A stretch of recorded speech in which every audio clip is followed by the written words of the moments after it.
जो लोग हम लोगों पे आरोप लगाते थे जातिवादी लोग हैं, जात पात फैलाता है, आज उन सभी के मुंह पर जो है तगड़ा तमाचा जो है लगा है कि हमने कराया, मोदी जी ने कराया। अरे मोदी जी ने तो कई बार नकारा। नमस्कार, मैं शिव और आप देखना शुरू कर चुके हैं आर्यन खबर। जहां अगर बात करें मोदी कैबिनेट की, तो मोदी कैबिनेट ने आज जातिगत आधारित जो जनगणना है उसकी मंजूरी दे दी है। उसको लेकर तमाम जो नेता हैं वो अपनी प्रतिक्रिया दे रहे हैं। लेकिन इसी बीच आज तेजस्वी यादव ने मीडिया को संबोधित करते हुए जातिगत आधारित जनगणना को लेकर बयान दे दिया है। उन्होंने कह दिया है कि ये हमारी जीत है और ये समाजवाद की जीत है। जिस तरीके से मोदी कैबिनेट की मंजूरी मिलने के बाद तेजस्वी यादव अपनी जीत घोषित कर रहे हैं और साथ ही साथ उन्होंने एनडीए और साथ साथ बीजेपी को कह दिया कि हमारे एजेंडे पे नाचते हैं। इस विषय को लेकर तेजस्वी प्रसाद यादव क्या कुछ कह रहे हैं, पहले आपको वो सुनवाते हैं।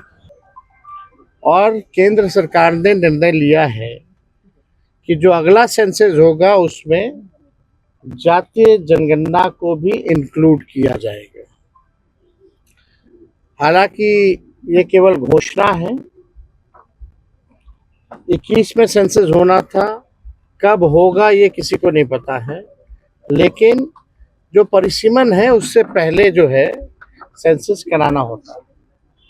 तो उम्मीद है कि ये परिसीमन से पहले ये सेंसस कराएंगे और सेंसस में जातीय जनगणना का भी एक कॉलम जो है जात का भी होगा। जो लोग हम लोगों पे आरोप लगाते थे जातिवादी लोग हैं, जात पात फैलाता है, आज उन सभी के मुंह पर जो है तगड़ा तमाचा जो है लगा है। और ये जब तक हम लोगों को साइंटिफिक डेटा नहीं पता चलेगा पूरे देश की आखिर स्थिति क्या है, तब तक हम उन समाज, जो पिछड़ा समाज, जो गरीब, वंचित, शोषित जो लोग हैं, उनको हम लोग मुख्य धारा में नहीं ला सकते। गरीब कौन है, मजदूर कौन है, कचरा कौन साफ करता, ठेला कौन चलाता है, नाला कौन साफ करता है, दिहाड़ी मजदूर कौन है, और यही नहीं कौन भूमिहीन है, कौन कितना पढ़ा लिखा है, क्या है, किसको कितना सरकारी नौकरी है, किस जाति में, जब तक ये नहीं पता चलेगा तब तक आप जो है लोगों के साथ इंसाफ नहीं करते। तो एक डेटा आ जाएगा, डेटा के आधार पर आपको जो है इस पे बजट में प्रावधान करना पड़ेगा कि उनको मुख्य धारा में कैसे लाए। बजट उसी हिसाब का बनाना पड़ेगा।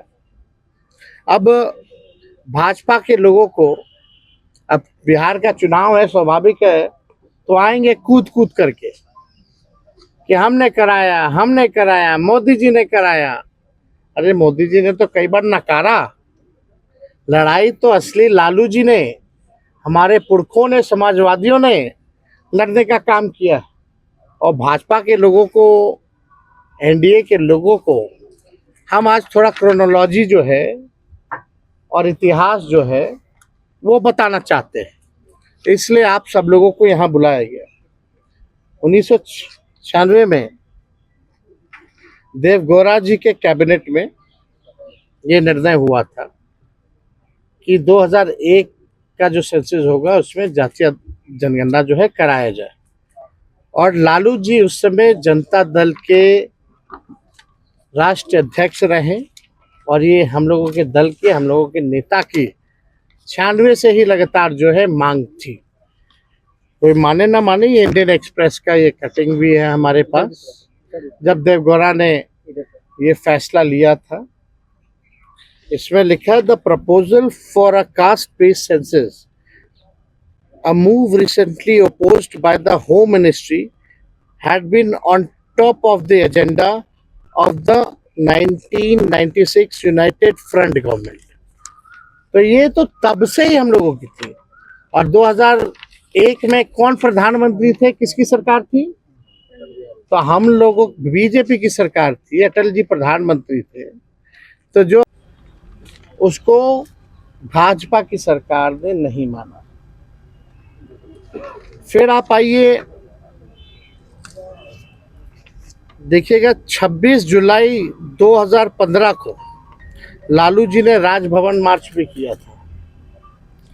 और लगातार 2016 से हम लोग 17 हो, 18 हो, 19 हो, लगातार जो है जाति आधारित गणना की जो है मांग हम लोगों ने की।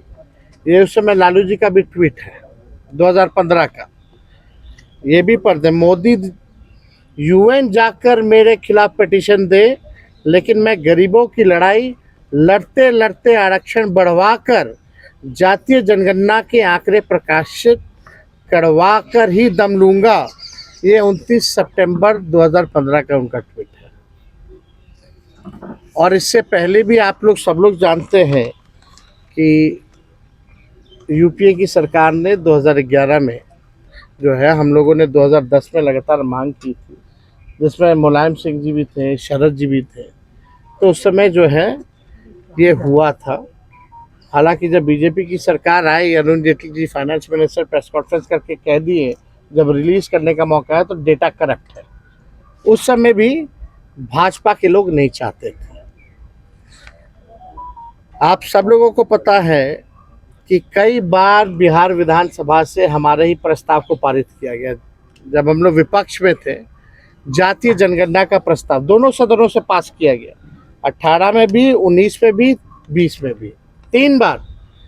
और हमारे सुझाव पर ही पहली बार बिहार में सर्वदलीय प्रतिनिधि मंडल 23 अगस्त को प्रधानमंत्री जी से नई दिल्ली मिला। मुख्यमंत्री जी भी थे साथ में। मेरा ही 2 प्रस्ताव था कि सब लोग चलिए प्रधानमंत्री जी से मिले। जब इन लोगों ने केंद्र पार्लियामेंट में केंद्र मंत्री ने मना कर दिया था कि जातीय जनगणना नहीं कराएंगे, तब हम लोग प्रस्ताव रखे थे। तब हम लोग सब लोग को लेकर के गए थे दिल्ली। और उससे पहले 3 बार तो हम लोग दोनों हाउसों में, लेजिस्लेटिव असेंबली में भी और लेजिस्लेटिव काउंसिल में भी, हम लोगों ने 3 बार सर्वदलीय प्रस्ताव जो है पारित किए करके भेजा था। प्रधानमंत्री जी उस समय भी मना कर दिए। तभी मेरा दूसरा प्रस्ताव था, अगर नहीं कराना है तो राज्य सरकार अपने बलबूते कराएगी।